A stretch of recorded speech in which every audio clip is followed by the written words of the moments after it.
What's going on, fellas? This is Mike D, Mr. Double Down on You with another episode of Black Fathers Now. Now, literally, Black Fathers Now is really about celebrating Black male excellence. Brothers who are doing the doggone thing across the board in a various array of industries and all of that. And this brother that I'm rapping with today, when I say brother, like it takes it to another level because he the bros too, frat brother. But the brother that I have on today is none other than Jahliel Thurman. Now, he's the CEO of Yard Talk 101. We'll talk a little bit more about that. But if you've ever tuned into the Aspire Network on a Sunday and you saw this show called HBCU 101, well, he's also the host of that, but he's also the executive producer of that. And the brother's a Chicago native. He's a graduate of Virginia State. As I mentioned, he is one of the brothers of Omega Psi Phi Fraternity Incorporated, but he's doing the doggone thing, currently based out of Atlanta and literally making waves, especially in the world of telling stories and authentic stories surrounding the HBCU experience. So fellas and ladies listening too, because y'all tune in to everything we talk about, let's welcome my man, my frat brother, Jahliel Thurman. What's up, brother? What's going on? What's going on? Good morning. Good morning. How are you? Man, I'm solid, my man. I appreciate you, brother, man. I appreciate it. This has been a while in the making, but I'm happy to finally get you on to kind of rap and share your story, your journey, because it's definitely going to be inspiring, man. Now, I definitely appreciate you for reaching out. I think as my career continues to grow, as I continue to move and matriculate through the industry, I definitely want to tell people the story along the way, just because it provides motivation, it provides a different insight and a different perspective. So I'm excited to be here, man. I'm definitely excited to rap with you. And it's always good to be around the bros, man. It's always good to be around the bros. Come on. That's how we groove, man, for sure. And before we jump into your story, man, I like to always start with shout outs, because the reality is it takes a village to raise a child, but every successful grown person also has a village around them, a support network, a community, and I don't even like to use the word network. I like to use community. I was challenged with a brother I interviewed out of Toronto. He goes by the name Dr. Vibe. And he was saying it's not network, it's community. And I was like, what do you mean by that? And he said, with a network, it's basically something you tap into as needed. With a community, there's a level of responsibility there. So when we think about those that are in your community, those that are allowing you or helping you to get to where you are, let's give some shout outs before we jump into your story, brother. First and foremost, man, the supreme boss, man, I want to thank God. Yes. In my journey, it's been a lot of faith. It's been a big faith journey for me. So without God, none of this, of what I can talk to you about today, would be possible. And I know people say that all the time, and sometimes it comes off cliche, but I recently, which I'm sure we'll dive into, like that, my faith and my belief in God has gotten to a different level that I truly understand without him and his efforts, I wouldn't be here. So first and foremost, I wanted to start there. And then my family, man, as an entrepreneur, as someone who left Chicago, went to Virginia, my mom, my dad, my sister, my grandmother, my aunts, everybody has just been supportive. My big cuz, all of them, they've been supportive. And then, of course, the guys, man, Darius, Ant, the Day One, Sid, Terrence, all of them, the Dream Team. So I got a group of friends we call ourselves the Dream Team because we just motivate each other on a different level. And then Fred, Uche, big bros from USI, been nothing but mentors to me for the last 2 going on 3 years, man. Jelly Ron, New Side bros, been nothing but mentors to me for so long. So, when I think of those that I can turn to in my community, those are those that I think about first, because, being able to not only talk to God, but to these individuals that are here, in which I feel like he placed them in my life to get to me where I am now. Dude, I'm gonna tell you what's so powerful about that is, we think about how does God work in our lives, right? So the movies will say the sky parts and it's this baritone voice. So Jahliel, you must move left but the reality is, yes, he's capable of that. But the reality is that's not typically how God moves. God moves through people. He moves through circumstances. He moves through, situations. And if we're open and intentional about being open and listening, we can hear the voice of God in that interaction. And it might come in a, you know, in a way that you don't think it should be presented. But the reality is you're like, whoa, I'm getting it now. But you got to be open to it. And so when we put our shout outs and those people who are part of our community out there, we come to realize that that is God working through them to help us get to where we are. It's not them coming. Those people were sent to us. It's an interesting perspective, right? No, I agree with you. I agree with you wholeheartedly. You know, I've been on a spiritual journey, and my grandmother is a pastor. And so when I started really kind of diving into full-time entrepreneurship and really trying to take that serious, you know, I just said, I just need, you know, it's a couple different opportunities that were starting to present themselves. And I was like, you know, I want to be spiritually in tune. Like I want to be strong and stable from a spiritual standpoint, because there's going to be days that are going to be easy. There's going to be days that are going to be hard. I mean, it's hard but fair. And so with that being said, I just wanted to make sure that I was in tune with God. So that way in those days, like my faith wouldn't weary. And so ever since then, I reached out to my grandmother. It's just my grandmother. So she's been my grandma my whole life. But maybe back in like fall 2019, let's say October, you know, we started like literally talking like once a week, scriptures, you know, and just her teaching me so many different things, from tithing to faith to just responsibility to, you know, understanding how to forgive, just so many different things, man. So when you definitely talk about community, and when you talk about God bringing people to your life and teaching, like, and mind you, this is my grandmother my whole life. It's not that I had a relationship, but it's like now that I'm an adult and I look at life from a different lens and different perspective, she means something a little bit different to me now. And so when you talk about God putting these people in your life, I thank him for my grandmother all the time, because she's been my ear or my vessel between God and me, you know, and how I'm moving. So yeah. Dude, man, that's such a deep perspective. And fellas, I want you to really pay attention to what he was saying. His grandmother has been his grandmother his whole life, but it was basically this last year and a half or so in which the relationship has changed, and he started to tap into his grandmother in a different light. And when we think about relationships in our lives, you know, there are some times in which we don't know why this person's here. We don't know why this relationship is this, but we have to also be open to that relationship evolving, right? When I first got married, I had a mentor when I was doing pharmaceutical sales, and this brother sat down with me. He said, Mike, I'm going to give you some advice on marriage. And he said, every so often, reintroduce yourself to your wife. I was like, what do you mean by that? He said, every so often, reintroduce yourself to your wife. He was just like, so at 30, are you the same brother that you were when you were 20? I was like, no. Well, guess what? You're not going to be that same brother at 40, or that same brother at 50, or that same brother at 60 or 70. And the thing is, she's the same way. She evolves, grows, and changes. And so every so often you have to reintroduce yourself to your wife, and she has to do that to you so that you're in tune with who that person is at this snapshot moment, right? And so as you thought about it, when you were talking, I thought about that in relation to your relationship with your grandmother, because, you know, growing up when you in your teens and early 20s and all of that, she was grandmama that said, boy, you better be in here before the street lights come on. Boy, you better do this. You better check the bottom of your shoes. Make sure you ain't stepping no dog stuff before you come in the house. And, you know, she was that. But as you reintroduce yourself to her as an adult and as an entrepreneur, and as she reintroduced herself to you as now a spiritual advisor, it takes on a different lens, even though that's still grandmama. Yeah, definitely.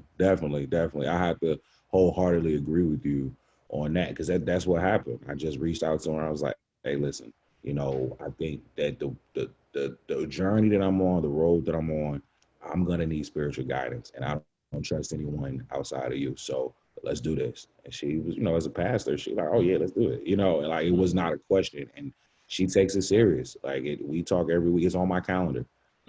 Once a week. You know, that way it's on my calendar. It's on her calendar.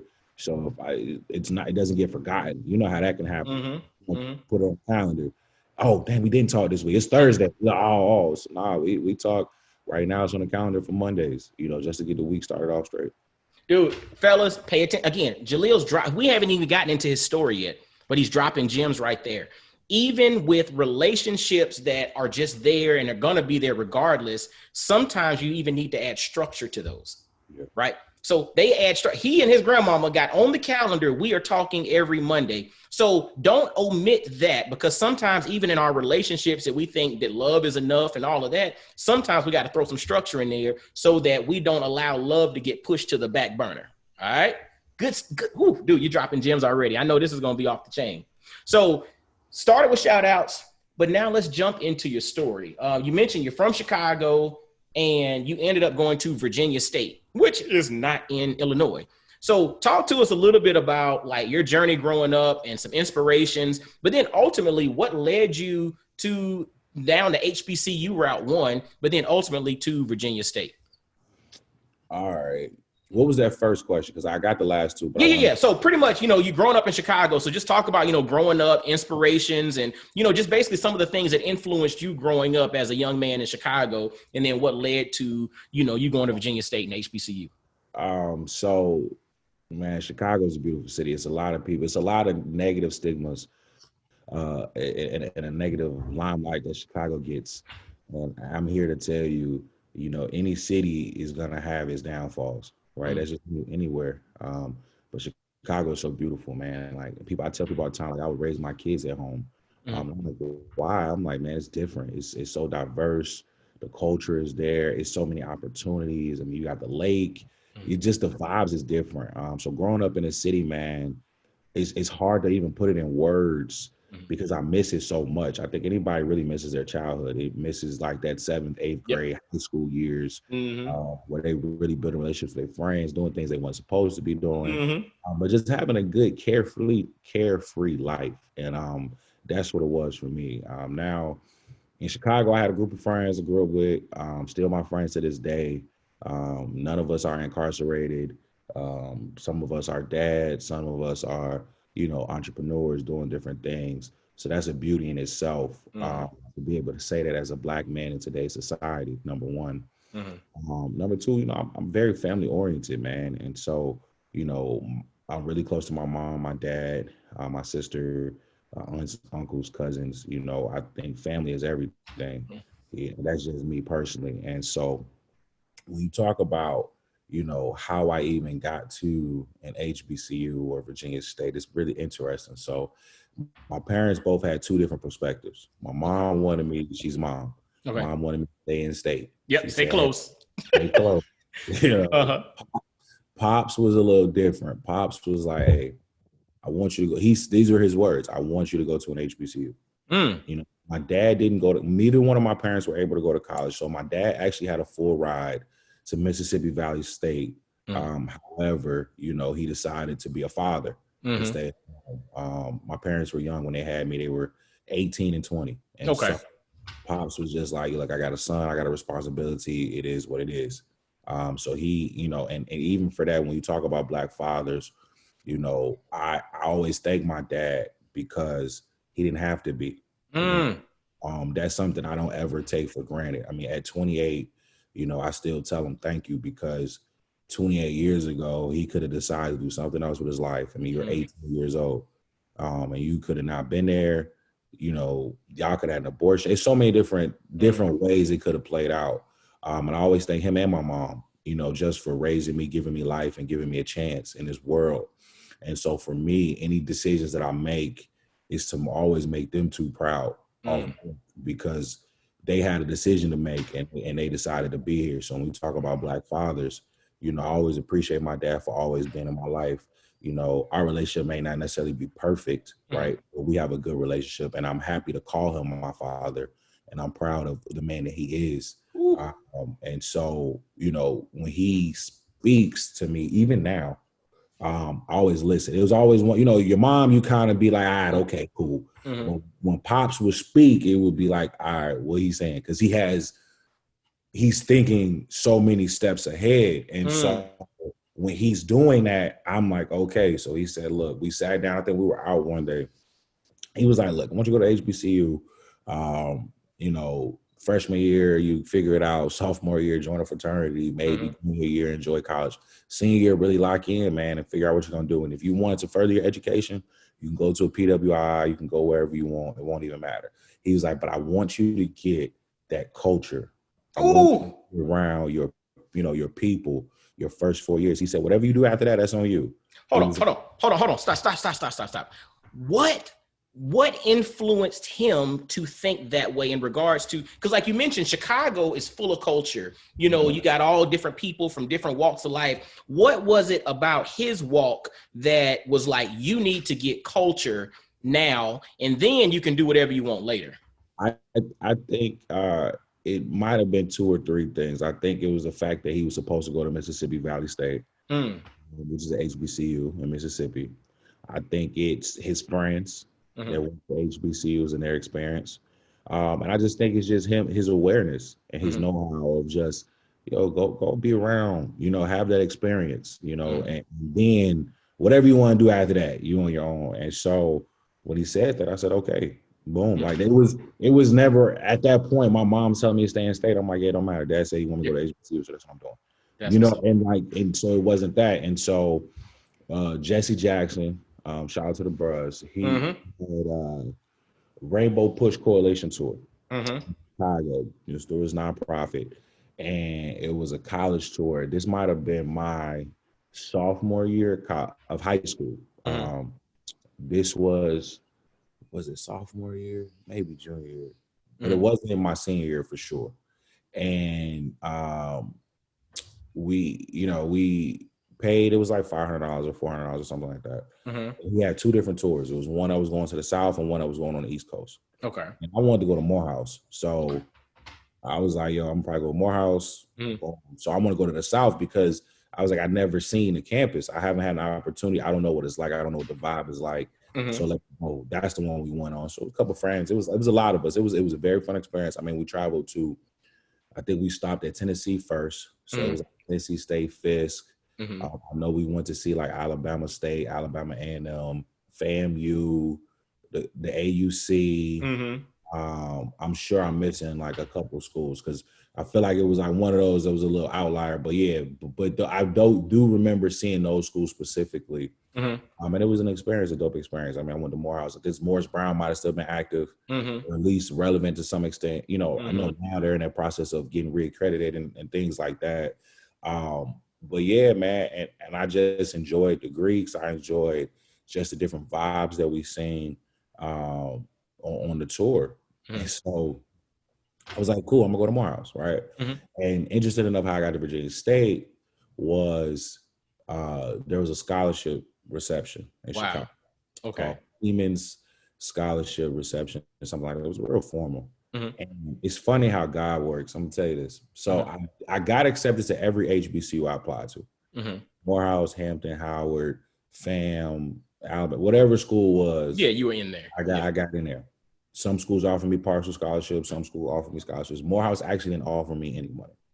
And so my mom said to me, like, I mean, that's normal. Yeah. Like, she was like, it's normal. People go to school and they had to pay for college. I said, wait a minute, what? So you trying to tell me I got to pay for college? Nah. I just didn't believe in it. I'm like, nah, I don't think that's right. Like, nah. So I went to the Seaman Scholarship. I forgot how many HBCUs was there. I think you picked 5 schools you're interested in. Virginia State so happened to be my last school because I had two friends, 2 or 3 friends that went to high school with me. We went to Virginia State. So that's the only reason why Virginia State was even on my list. Okay. Virginia State's the only HBCU to offer me money at that reception. And they offered me a lot of money. And so I called mom, was like, yeah, I'm going to Virginia State. They offered me all this money. We gone. And so after I got the rest of the information and then we doubled back to VSU, they were like, look, we can give you more money if you retest if you retake your ACT, because if you can get just 1 point higher, we can give you the presidential scholarship. Boom. So I took the ACT like 3 times. And because I'm not the greatest test taker. My attention span gets real short at some point.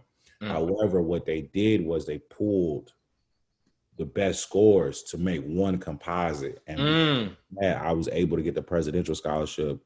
And then, through financial aid and stuff, I don't know Sally. I don't know Sally. I never heard of Sally.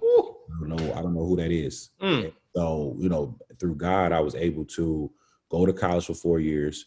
And that's how I ended up at Virginia State. They offered me the most money. I was gone. And the bros was on the yard. That was the two things. That was the two things for me. Okay, I don't gotta pay for school. And I asked my friends, I said, is the Q's on the yard? Yeah, the Q's on the yard. Boom. So it's a done deal. Dude, can I tell you what was so interesting? Because I'm sitting here smiling as you're talking, because first off, you mentioned the college tour, right? So my wife is a graduate of Tuskegee, but she's from Los Angeles. And one of the things that she, I always used to ask, like, well, how the heck do you get from LA to Tuskegee? And it was one of those college tours where they had something organized through some organization in which they took big bus loads of kids from LA and took them through, like Southern and Grambling and Tuskegee and the AUC. So they did that whole same scenario, which exposed her. And that's how she ended up at Tuskegee. Basically, I think for her, it was either Tuskegee or Clark, and it ended up being Tuskegee and whatnot. And you also mentioned, and this is one that resonated with a lot of brothers who were interested in college or who were college ready, so to speak. I'm from Augusta, Georgia, Morehouse. So I wanted to go to Morehouse literally up until basically my senior year. I applied, got in and all of that stuff, but it was verbatim the exact same situation with you. I didn't get no money. So Morehouse at the time, and I finished high school in 98, Morehouse was like 30 grand a year and they didn't give me no money. So I was like, man, that's a wrap. I'm not going, in a situation like that. And that was the whole thing. But what was interesting about it, what inspired Morehouse was PBS used to have this documentary called The Morehouse Man, where they talked about like their ritual of the freshmen coming in, where it's basically like they basically pledging them when you first get to campus at Morehouse. And I saw that, and that whole thing really invigorated me and made me want to go to Morehouse. So that was like the inspiration behind me wanting to go to Morehouse. It didn't happen. I ended up going to Georgia Tech, state school and all of that, when the money and everything, the same kind of situation that you were talking about. But long story short, it was just interesting hearing the parallels there, how you ended up at Virginia State. Yeah, nah, definitely. And I don't regret it. One of the best decisions that I could have ever made for my life, for my career, for who I am today. Like I give a lot of that to Virginia State. That's good stuff, man. That's good stuff. And so you wanted to go HBCU, and one of the things you mentioned earlier was, I thought about the concept of the power of a father, right? Yeah. Because you mentioned that when your dad spoke, you listened, and he came with things from the perspective of, there's a reason behind it. And when he said something, you always recognized it. He's thinking steps ahead. So the power of a father. And so fellas listening, don't dismiss the power that you bring to the table by adding your insight into the decision-making process. Because without that, who's to say maybe you would not have gone to an HBCU had he not been insistent upon that being the framework that you start off with. Yeah, trust me. Whatever he would have said, that's what I was doing. So if he would have said, I want you to stay in state, I probably would have stayed in state. If he said he wanted me to go wherever. And so, yeah, he said it, it was done. It was just like, all right, that's what he said. And that's just how I was raised. Like, because I knew that whatever decisions that he was thinking, whatever, like you said, he was thinking a couple steps ahead. He was thinking bigger picture. And I trusted that. And he's never steered me wrong before. So why would he steer me wrong now? Ooh, he's never steered me wrong before. Why would he steer me wrong now? And you mentioned back also that, say things might not necessarily always be perfect. But the thing is, and I use this a lot, and it's the concept of perfection is not a requirement for greatness. Right. Perfection is not a requirement for greatness. And so to that point, we don't have to be perfect to be great. And so that doesn't mean that we can dismiss what somebody says because they're not quote unquote perfect. Because guess what? I ain't perfect. I screwed up yesterday. I'm probably going to screw up today. And I guarantee you before the end of the week, you ask my wife, you're like, yeah, this fool done said something, So it is what it is, but that does not limit the greatness or the potential for greatness. Yeah.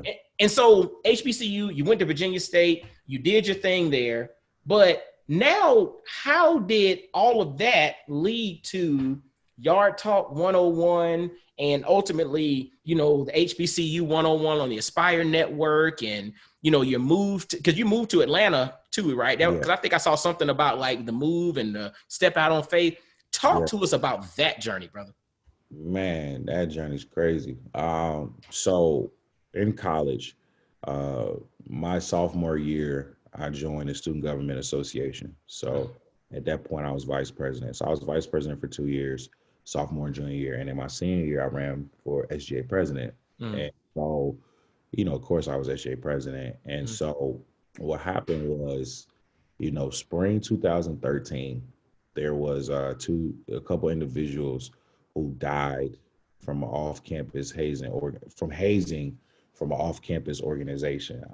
They had students going through the Appomattox, and the day that they had them going through the Appomattox, the water just scooped them up, and they might have been freshmen or sophomores, and they died.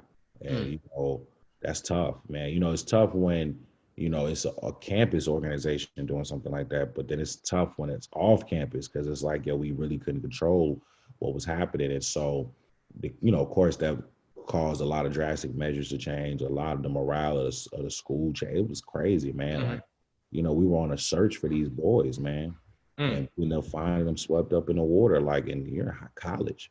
And so, parents are sending their students away to school to get an education, not understanding the organization. Some of them, first time, or some of them, they don't understand all the, social orgs or Greek orgs or whatever. It's just that campus environment.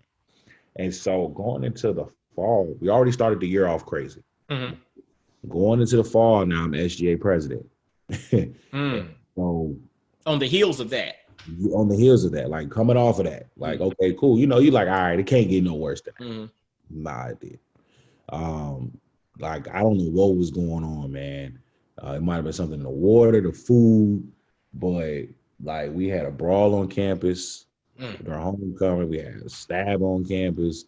It was crazy, man. The football team ended up getting into a brawl with Winston-Salem at the CIAA championship before the day before the game. Like, it was a night banquet. Like, it was crazy, man. Stephen A. Smith blasted us on ESPN, calling us hooligans and thugs.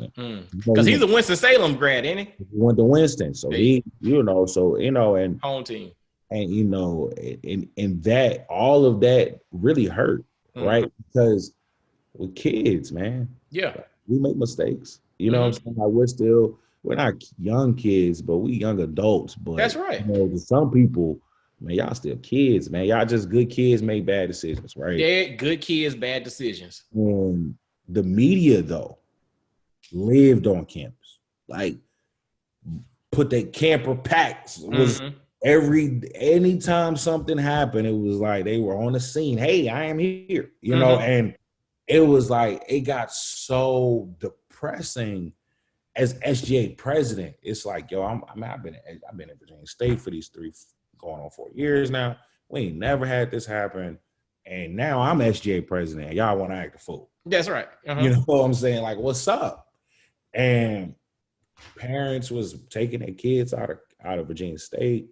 The morale on campus was wild low. It was crazy. Said, man, we got to do something, man.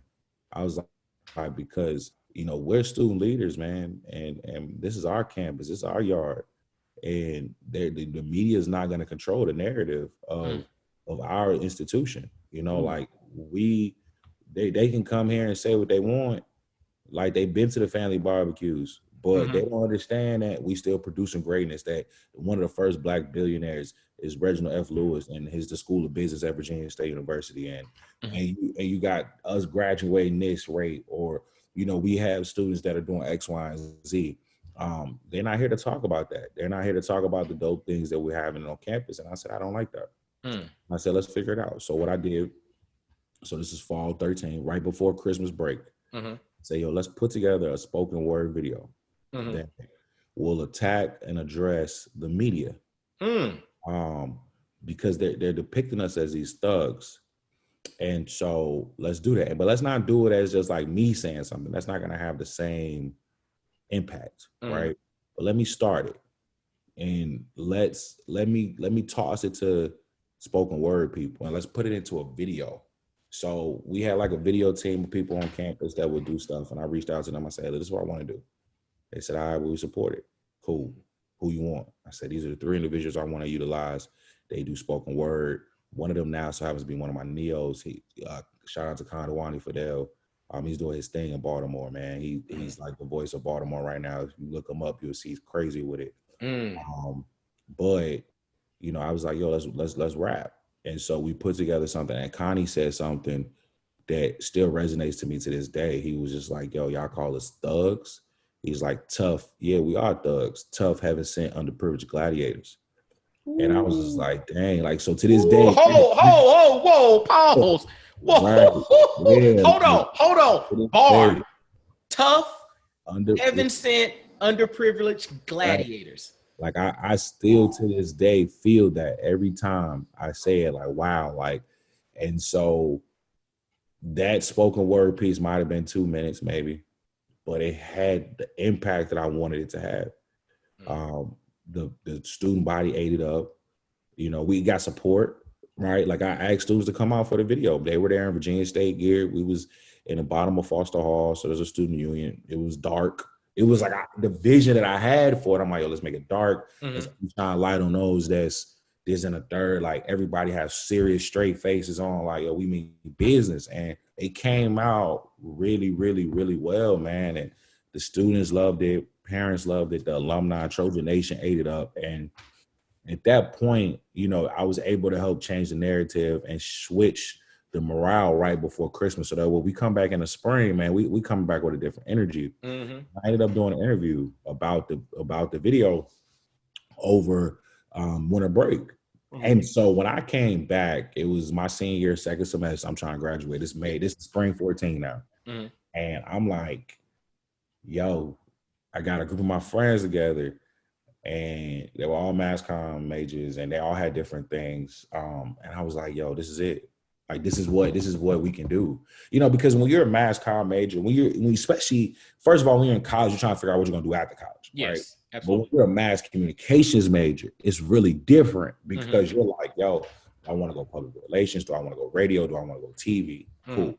Then you figure out, okay, which way you want to go. Then it's like, well, what realm of those do I want to be? Do I want to be a producer? Do I want to be an editor? Do I want to be a videographer? Do I want to be a host? And so you're trying to figure out which lane and then how to actually be effective and how to use your degree. Like I went to school for this and this is what I'm doing. And so a lot of times as my mass comm majors, mass communications major, that's like trying to go to the league, man. It depending on what career field, where you want to be in a career, it's not always easy. And I was like, man, I got to create my own lane. I was like, I want to be on TV. That's always been it for me, TV. Okay. And I was like, but man, what I got to do, create a new TV show, what I got. Like, I was like, I came from a space of a thought process that, man, it ain't going to be easy.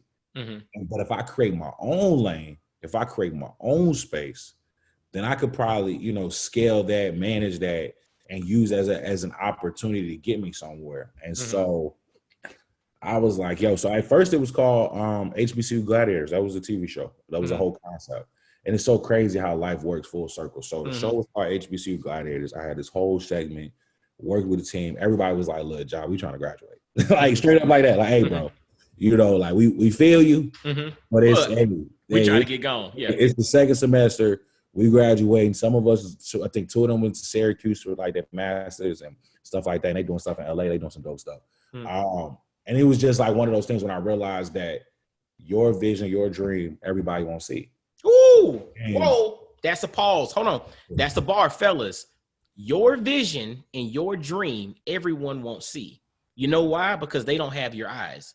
You have to stop and you think about it. If it's downloaded in you, like if that thing is downloaded in you, it's downloaded in you and it's coming out through your mouth, through your spirit, through your actions, but it's seen through your eyes. And so we cannot get frustrated when others don't always see that. That's I'm not gonna lie. At times I get frustrated with that because I'm like, do y'all not see this thing that's being created? And sometimes you have to take a step back and realize they're not supposed to see it because this is coming out through you. Yeah. And so like I didn't get upset. I just was like, all right, I get it. You know what I'm saying? I'm like, man, so I'm trying to graduate myself. But for me, it was like, man, I'm not going to grad school. Like I knew that. Like I was like, man, I'm not going to grad school. So let me figure, because you know why I wasn't going to grad school? Because it cost. That money. I was like, so, fast forward a year later, I'm talking to my pro fight, one of my best friends. So earlier I was talking about the dream team. So shout out to Chris. He's part of the dream team. And we were talking And Chris was like, dawg, listen, if you're going to do this, then okay, you keep talking about it. But if you're not going to do it, man, yo, shut up, bro. Like, I don't want to keep hearing about an idea that you're not going to do. He's like, yo, you've been talking about this for like a month or two now. Like, what's up? I said, all right, well, I want to keep talking about it, so let me do it. So February 8th, founded my company, 2015, so almost 6 years ago.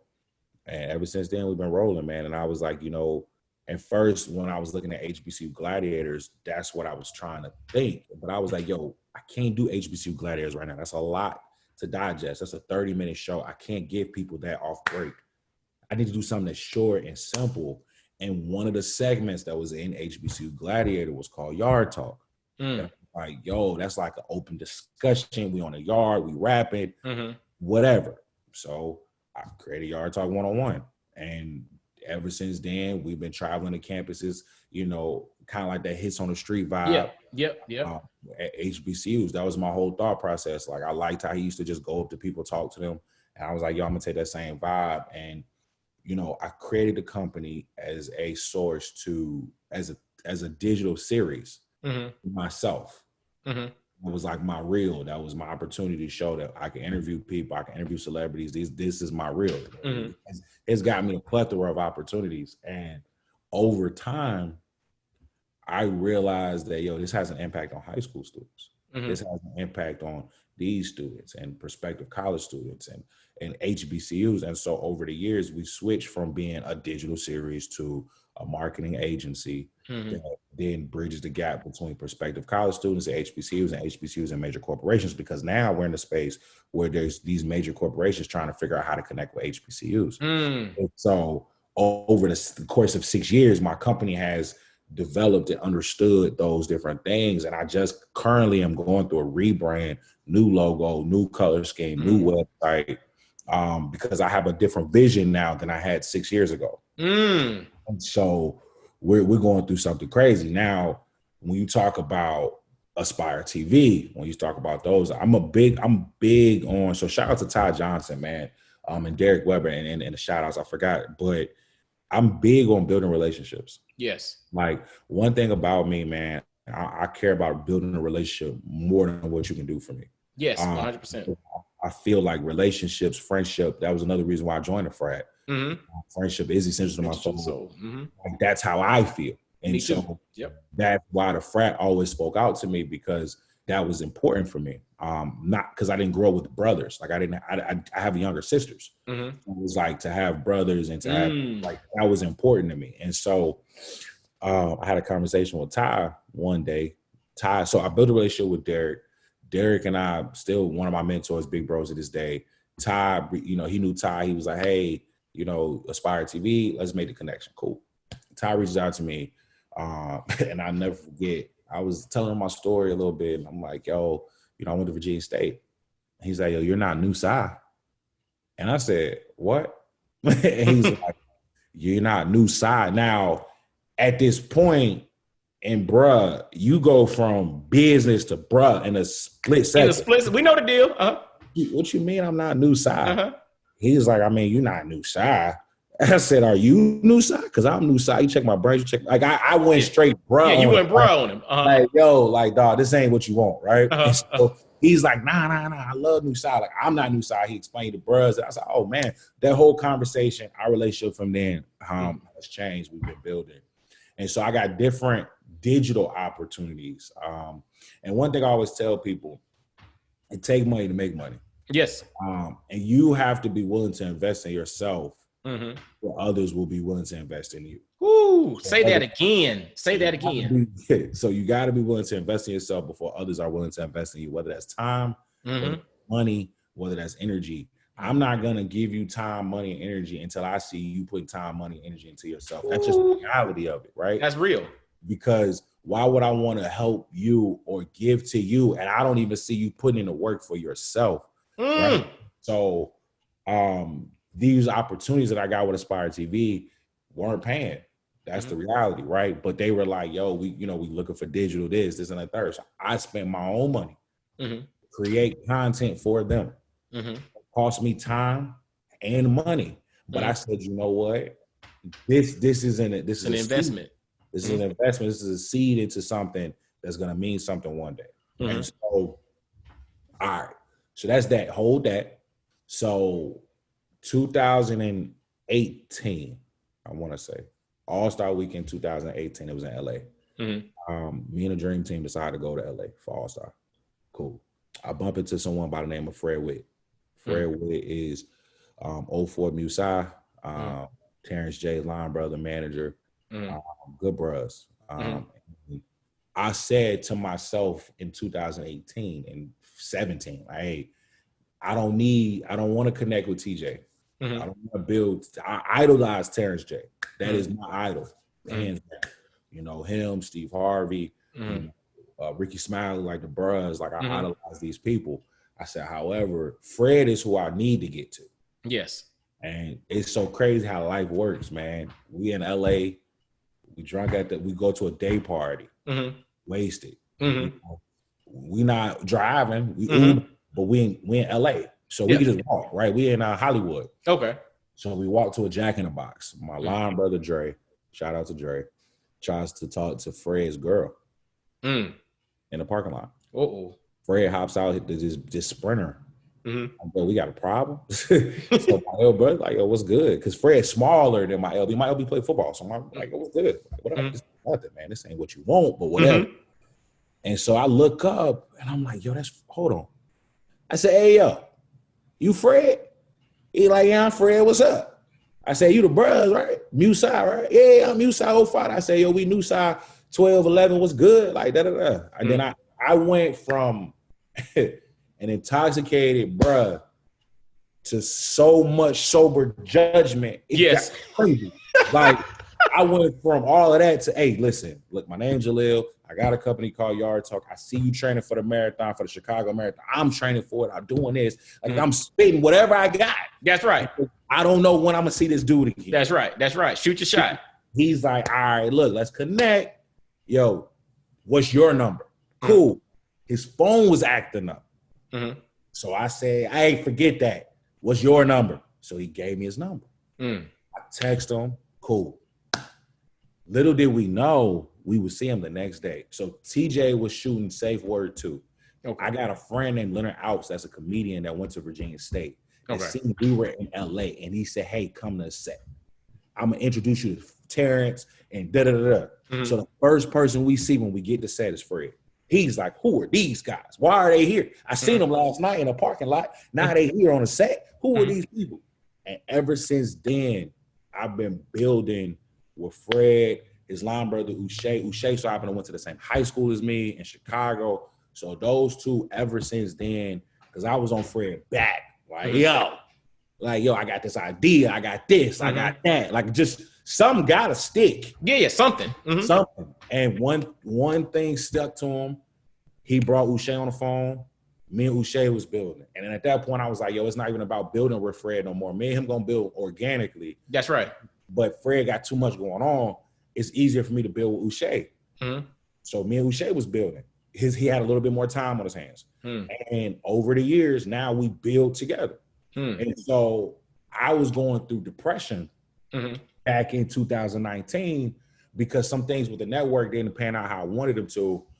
And I was living in Richmond, Virginia. And I was just like, yo, this ain't my life. This ain't what I want. I'm like, I went to school for this, and I'm working retail, and I'm working all these jobs, and, you know, Yard Talk is doing okay, but it's not where I want it to be. But I got dreams, man. I got goals. So I talked to Uche. So I was in DC. I'll never forget, I was at his house. We had like a little whiteboard, and we was kind of like mapping out some things. And Uche was like, look, you gotta go to Richmond. I'm just how I feel, but hey, that ain't my space. That's one thing he would always say, like, man, the industry ain't my space, it ain't my thing, but look, you gotta get up out of there. So I said, cool. So he said, yo, call Fred. So I called Fred. I'm rapping with Fred. I'm like, man, big bro, like, look, this is how I'm feeling. This is where I'm at. He said, well, look, you need to go to DC, New York, LA, or Atlanta. He said, that's my advice. He said, however, LA is a different beast. I ain't saying it can't be done. But he said, LA is a different beast. He said, New York is a different. He said, DC, all right. But I think you should go to ATL. I think he said, I know people in Atlanta. You could probably transfer jobs. He said, if you can't crash with the Bros, then you must not have been good in undergrad. Like, That's these right. are the conversations we had. That's right. I said, you know what? I'm with him on New York and LA. I ain't worried about it. We'll get there when we get there. I said, DC is too close to Richmond. I was like, there won't be any growth for me. Because that's right. It'll still be too familiar. I'll still be around people that I'm only 2 hours from familiarity, from what's comfortable. I said, nah, we're gonna move to the A. So that post that you talked about, so meaningful. And I get emotional about it even to this day. And it just happened, in December. So a lot of people don't know I quit my job and was like, I'm gonna figure it out. Like it was like Fred said in January, moved to Atlanta. My lease was up end of April, early May. I said, okay, well, I need to get out of any debt that I'm in. I need to start stacking some bread. I need to figure this out. And that's what I did. I didn't renew my lease. I tried to actually transfer jobs, but my district manager was giving me issues. She wasn't trying to transfer me and keep my pay the same. There was a lot going on. So you know how like people be like, they quit their job, they kind of be forced out. I kind of was like, man, y'all not about to. If y'all don't want to pay me this, then I'm good. And I just never went back to work. I quit my job. And people was like, well, where you going to stay? I don't know. What you mean you don't know? I'm like, look, I'd rather have time than money. Woo! Because in my mind, you're either going to have time or money. Or you got to have money. You're not going to have both initially. At some point, your goal is to have both. But initially, you got to choose. Initially, you got to choose. And I was like, you know what? I've had money and I hadn't had time. I want time right now because I think that if I can utilize my time, I can get busy and the money will come. 100%. And so I moved to Atlanta, quit my job, stayed with friends, slept in my car, showered at the gym. I had 2 storage units, which we put in a video together now, but 2 storage units, one in Richmond that had all my furniture, one in Atlanta that got all my clothes. I utilized it as a walk-in closet. Like, and I had a pillow and a comforter in my car. So whenever I needed to sleep in my car, I had a pillow on the cover, like it was what it was. I had a gym membership to LA Fitness. So if I needed to take a shower, I get up in the morning, work out, take a shower, get my day started. I had an iron, like anything. I was like, look, man. You good. You got it. I pledged before. You know what I'm saying? Like this pressed in the corner. Hey, so whether it's in my car, whether it's at a friend's place, because my whole thing was I made this decision. That's right. Anybody that knows me know, that was a decision I made for me. So I'm not going to lean on you to help get me through a decision that I made for myself. Woo, whoa. That's, fellas, Jim, I'm not going to rely on you to get me through a decision that I made. What you're talking about is responsibility. And see, and that's kind of the crux of a lot of issues in a sense that we make decisions and then we expect someone else to pull us out of those decisions. If we start from that level of responsibility, meaning if I get myself in it, I look at it as if it's my responsibility to get myself out. But on the flip side, Toby Nwigwe has a line or a little excerpt from one of his tracks, and he says it's amazing how many people get out to help you push your car when they see you pushing your own car, right? Hey. And so to that point, it kind of made me think about what you're saying there. Nah, that's valid, right? But I ain't called for help moving out here. I have parents that make good money, but I am a man first. And if I call you, I gotta be down because I don't scream wolf. That ain't me. You know what I'm saying? So when I call you, okay, it's legit. It's legit. Like he didn't went through every resource he got before he got to me because that's how my dad raised me. He raised me to, if I wanted a new pair of J's, if I wanted something from him to pay for it, he would ask me things, and now psychologically I go through that, right? Like he would be like, well, your room clean, yeah, cool. Bathroom clean, yeah. Kitchen clean, cool. Gutters, man, bro, come on, ain't nobody get the gutters, man. Is your mama car clean? Like it was so many different things. It it was like, yo, I need all of these checks and balances to be in order before you come to me. And so it forced me to stop asking them because I'm like, bro, that's too much. So I always wanted to figure out a way. So when I came to Atlanta, people were worried. Like my friends will legit tell you, like, where they would ask me, yo, John, where you stayed last night, man? You know, I lie.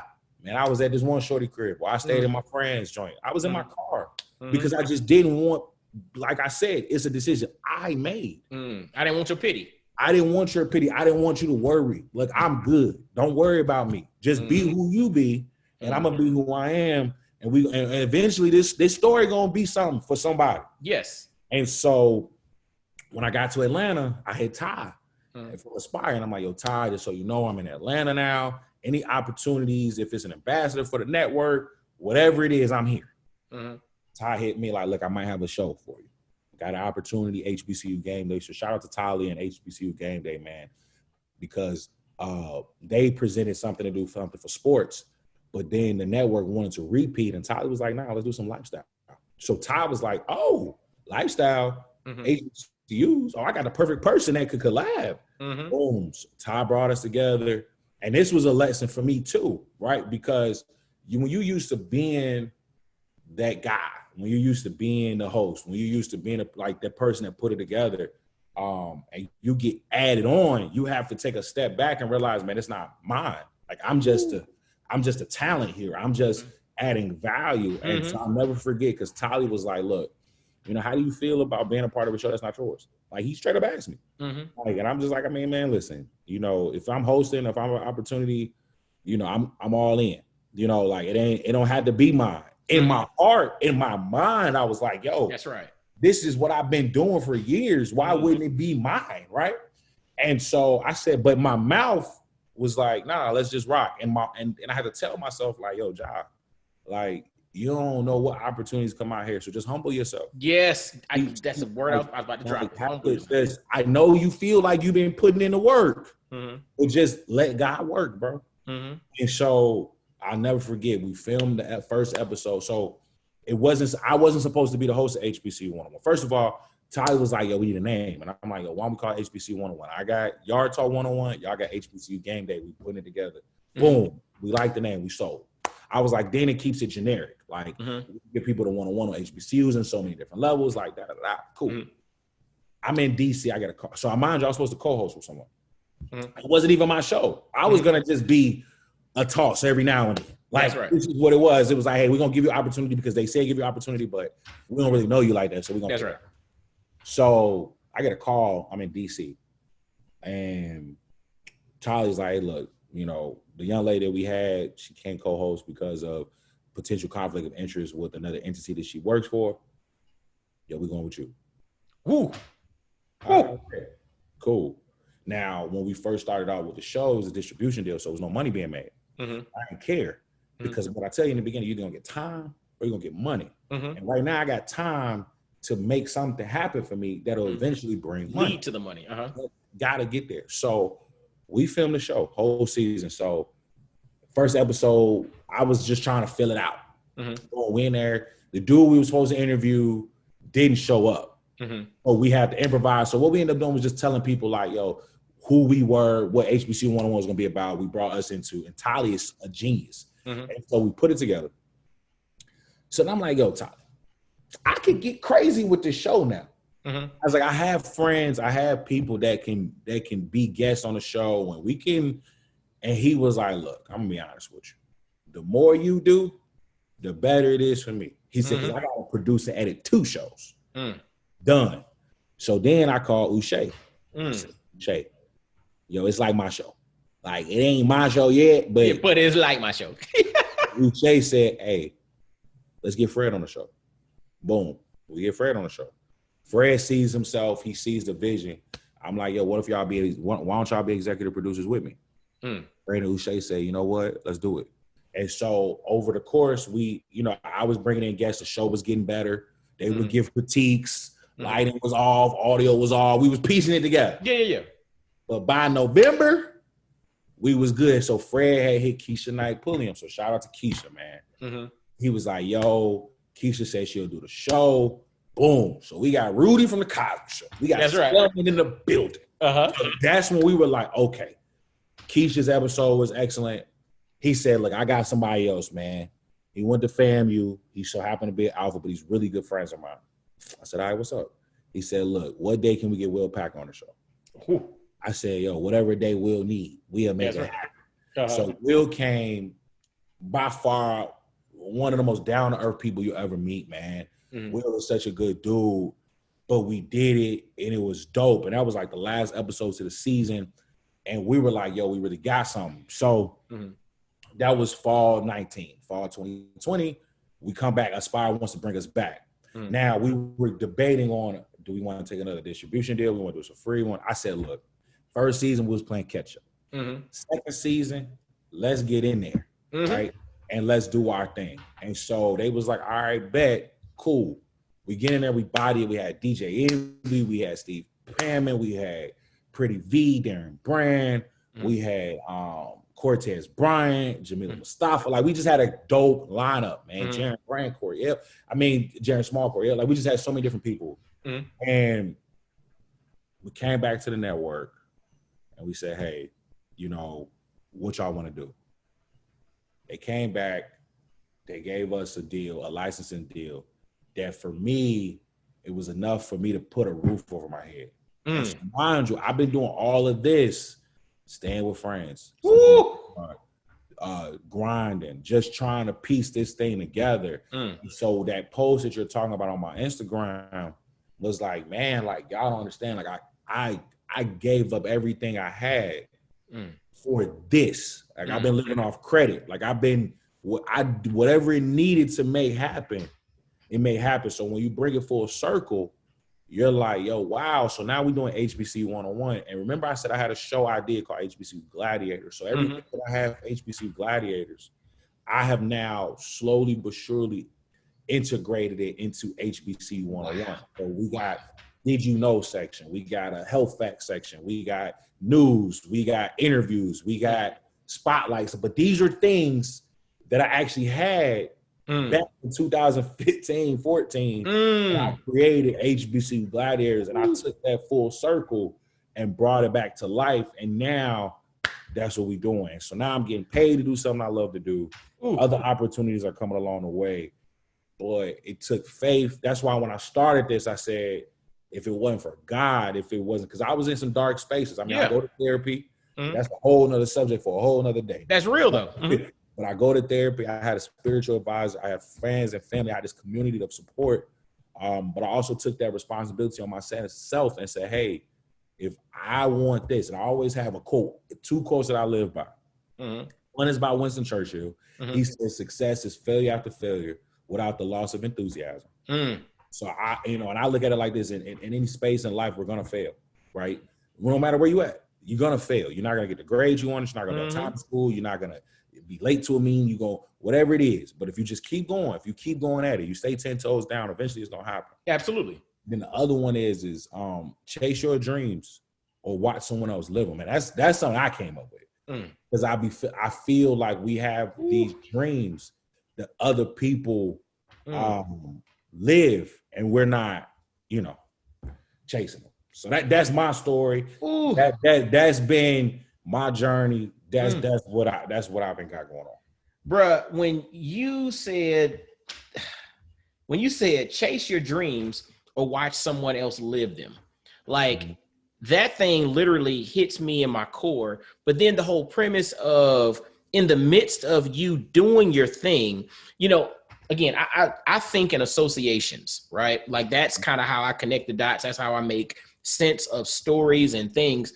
Okay. And when you were talking about the notion of you actually going through and producing this show and doing your thing, but yet you were doing so and you didn't have a place to live. So it was in spite of that, you were able to bring excellence to the table. You were bringing excellence to the table initially as an audition. You weren't even getting paid, and you were doing so not having a place of your own. What the association that comes back to me, what I think of is Chadwick Boseman, right? Okay. Meaning the brother produced and came through and brought his A game in a myriad of films and public speaking. And he spoke at Howard's graduation a few years ago. He was doing all of this while dealing with a stage 4 cancer diagnosis. So in the midst of dealing with challenges, circumstances, issues, he still had the courage to step up and perform. And when I hear your story, that's what comes to mind for me. Again, it's not a health issue, but it was a scenario in which you were like, in spite of these challenges, circumstances, issues, I'm coming to the table and I'm bringing my A game. So brothers, when you hear Jahliel tell his testimony, talk about his story, and I love to have brothers who are in the middle of the journey, right? So it's cool to have the elders come in and talk about their 40-year journey and how they've done this and they're on top of the mountain now and all of that. But to me, it's more impactful to have brothers like yourself who ain't at the finish line yet. Like, you ain't nowhere near the finish line, right? You're in the beginning of the journey, but you're telling your story as it's basically you're narrating as you go. And to me, that's such a power that you have that others can connect to, which then lights the candle of all these other brothers who are coming behind you. Yeah, like that. My whole focus, my whole thought process was, like I said earlier, we're making a small doc to my movie, because that photo I took that you seen was in my new apartment. You know, it meant so much to me because I didn't have for so long. And when you don't have for so long, you don't realize how much you miss and how much you care and how much you appreciate. I mean, you go from having a 2-bed, 2-bath, almost downtown Richmond, to sleeping in your car. That's one extreme to the next. And so to be back in my own space, a peace of mind, to be able to breathe and think and be able to function how I want to function and move how I want to move and be in a better space mentally, it meant so much to me. And I said, but this is a journey that I want to share because there's someone out there that's afraid to jump. And it's so easy to hear my words, right? It's so easy for me to talk about this and potentially you get moved by it. But I'm a visual learner. That's another reason why Yard Talk came about. So I said, you know what? I want to show you the story. I want to show you when I say I got furniture in Richmond. I want you to see that. I want you to, when I say I have furniture, when I got clothes in Atlanta, that's a walk-in closet. I want you to see that. I don't want you just to hear it. I want you to really think like, nah, he lying. Like he just, nah, like that's real. This is how I was living, man. And I'm okay with it. Like it is what it is because it was a sacrifice I made. It was some time I was able to have. I didn't have the money to do, but I had a lot of time to make a lot of things shake. And now the money is on the way. And so I wanted to be, motivational. I wanted to give insights to my story. So we'll be wrapping that up soon. I'm waiting to get the rough draft so I can look at it, make the edits, and we put it out there because, somebody needs that. And that's how I personally feel. Like it's more so for, it's a new year. It's time for people to make dreams happen for themselves. But somebody's scared. Somebody's scared of what if I don't make it? What if this don't happen? That's always a thought. Well, what if you do make it? What if you do make it happen? Dude, perspective. You just laid into perspective there. We tend to hedge our bet, right? We tend to hedge our decision making, meaning what if it doesn't work out? What if it doesn't work out? But the thing is, in that same conversation, we need to approach it from a balanced narrative in the sense of, yes, it might not, but what if everything lines up and this thing hits the way that it's supposed to? You know what I'm saying? Like if we give ourselves that balance from a thought process perspective, I think a lot more of us will take that step. You know what I'm saying? A lot more of us will start to look at it, not from the standpoint of what I'm losing or what I'm sacrificing, but what am I potentially gaining, or the sacrifice of not at least trying. See, that's, I'm 41. And so, married with 2 kids and all of that. And when I think about life is I do not want to have regrets, right? Even if something doesn't work, I would much rather say, you know what, dude, I tried it. You know what I'm saying? And the reality is it didn't work. When I was in middle school, me and one of my homeboys, Jahliel, used to have this concept when we were talking to girls and all of that. And it was funny. You'd meet a girl from,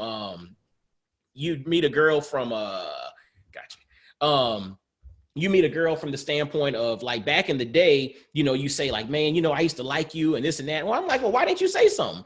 And vice versa. She would say, well, why didn't you say something? And long story short, man, the whole concept was we'd rather find out if it's a definite no than a could have been yes. Yeah. Right. So long story short, fellas, pay attention to Jahliel's story. The brother's got a journey, a testimony, and be on the lookout for the documentary that he has coming out as well. So, brother, literally, I can rap with you all day. And long story short, we gotta end this thing pretty soon to get on with our day or whatnot. How can brothers connect with you, ladies listening to, because again, everybody listens to it. How can folks connect with you? How can they learn more about Yard Talk 101? How can they check out HBCU 101 on Aspire? When does it happen? Just give all your tags, all your information, and we'll end this thing, brother. First and foremost, dog, I want to say thank you, man, for the time and appreciate the opportunity to really rap with you, man, dive into the story. And continue to push that message. To keep up with me is just simple. Jahliel Thurman on all digital platforms, JAHLIEL THURMAN. And then as far as HBCU 101 goes, it's HBCU 101 on all platforms and HBCU101.com. And we are 12:30 Eastern on Aspire TV. You can check out some of our old episodes on our website, and then we should be launching February 7th, season 3, Sunday, 12:30. We back. Can't tell you who's gonna be the first guest, but just know it's someone you want to hear from. Really dope dude. So we got that coming up. Yard Talk 101. I didn't really dive in too much with the company, but keep up with us on yardtalk101.com, Yard Talk 101 on all platforms. I'm in the process right now of creating a virtual bus tour. That's going to be crazy. I got faith that I'm going to get all the sponsorships that I need. And when earlier we talked about, you know, getting to HBCUs, your wife being from LA, she went to Tuskegee. She was fortunate. She was a small group of people that was fortunate to have that exposure. My goal is to create a way that eliminates the need for prospective college students to learn about HBCUs through digital or virtual platforms. So we have that deck created. We've been shopping it around different sponsors. So I know it's going to happen because I believe in it. So y'all be on the lookout for that. Yard Talk 101, we got some things up our sleeves, man. I've been talking Cigna about mental health. I've been talking to different people about financial literacy. I got some stuff, you know, in the Cooking with the Sean Carter Foundation. Like, we got some things going, so y'all just be on the lookout for Yard Talk 101 for sure. Absolutely, brother. And we will make sure to have all the tags in the show notes. Definitely follow Jahliel Thurman, Yard Talk 101, HBCU 101 on all platforms. Visit the websites. And if you have not heard about this brother already, make sure you let him know you heard about him on Black Fathers Now, because look, his story is amazing. He's an inspiration, and brother, salutes to you. You continue doing what you're doing, man. Like, the brother's doing great things, right? Like, that's like when the brother's doing great things, the brother's doing great things. So we, you know, shout out to the brothers, but man, salute to you, man. Continue doing your thing, man. You're making an impact in the world, and you're helping the next generation see things through an authentic lens. So as always, make sure to visit blackfathersnow.com, subscribe via any place you listen to podcasts, leave a rating, share this bad boy so the algorithm kicks us up to the top. Social media, follow Black Fathers Now. And fellas, ladies listening too. Until next time, y'all be blessed, well, and wise. And I'll holler at you. Peace. Peace.